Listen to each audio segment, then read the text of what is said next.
I'm getting concerned because of the injuries, yes. I think that, first of all, major props to James Harden because, when he's injured, he's injured. This is not a dude that loves to miss games. He doesn't miss many games. That's just not what he does. But I think that when you look at the Brooklyn Nets, my only concern about the Brooklyn Nets is primarily themselves. Now, obviously, that comes with the attachment that if you're worried about them imploding, then obviously you have to look at teams like the Milwaukee Bucks and Philadelphia 76ers and an outside chance with the Miami Heat and take it a little bit more seriously. Because I'm still wondering, as I said weeks ago, what the hell is taking, KD and AD so long to get back?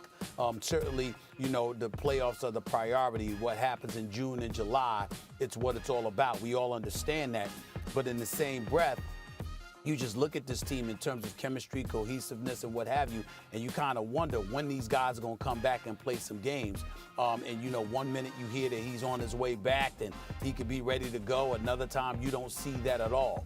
And then Kyrie Irving, for all his greatness, and make no mistake, it's pure greatness. It's pure greatness and box office, and he put on an absolute show last night.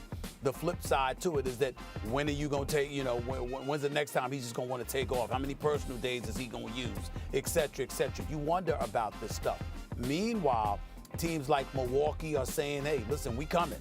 Well, we don't believe it's a foregone conclusion that Brooklyn is coming out of the East. The Philadelphia 76ers with Joel Embiid coming back. We'll see what's going to happen in that regard. And so I just think that it's worth paying attention to in that regard. Not necessarily the competition itself, but the fact that the Nets seem to have this attitude, we can turn it on and off when we want to. The truly great teams can, for the most part, but you never know when a potential hiccup may occur. It's not about the other teams. It's about them. And I wonder about it sometimes, to be quite honest with you. I have the exact opposite reaction after last night's game.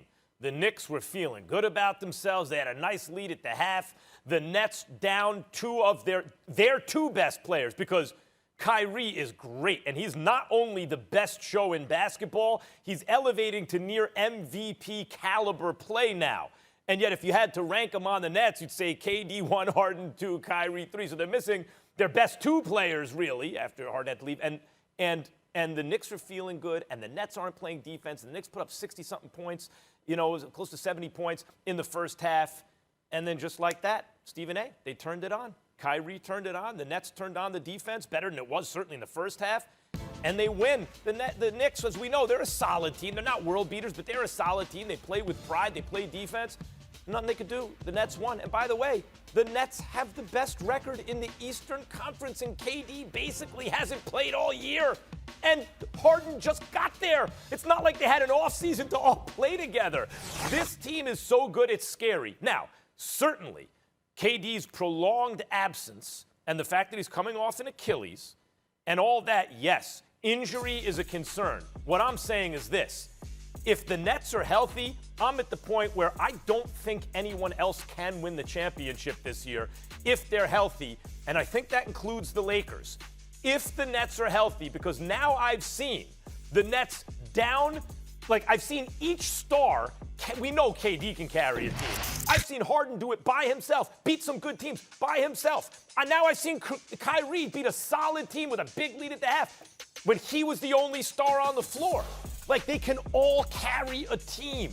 And the three of them together, I keep saying it, let me be very clear.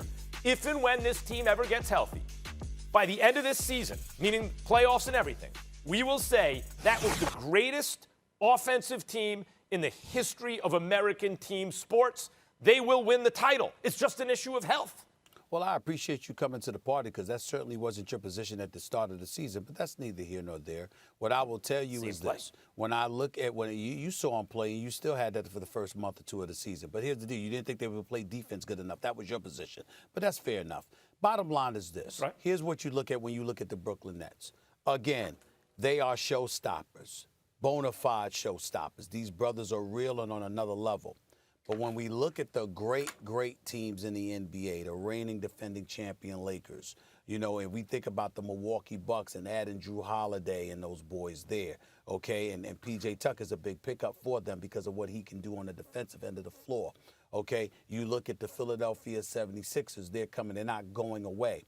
What you look at Denver, I shouldn't say all of these other teams because there's only one that's getting to come out of the West.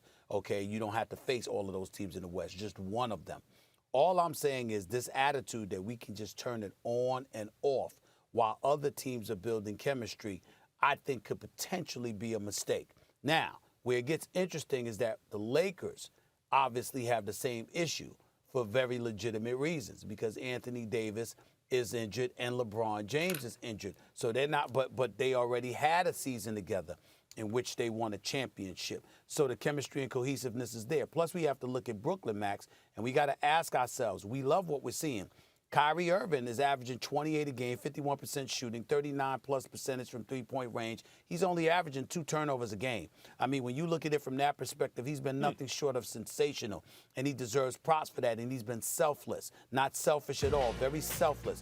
James Harden, we say the same thing about him. Kevin Durant, we know that about him.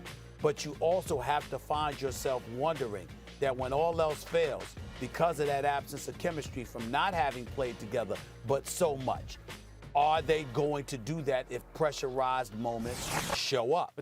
Those are legitimate questions to ask is all I'm saying.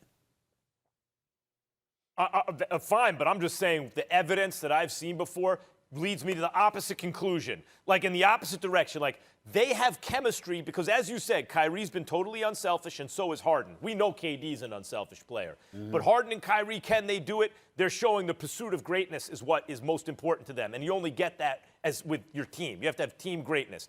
And Stephen A., James Harden rolls out of bed, as I said, shows up in Brooklyn looking like a hot mess, fat and out of shape, and gives the league that work. Took them on a West Coast trip, beat the best teams in the Western Conference 5-0 on that trip by himself.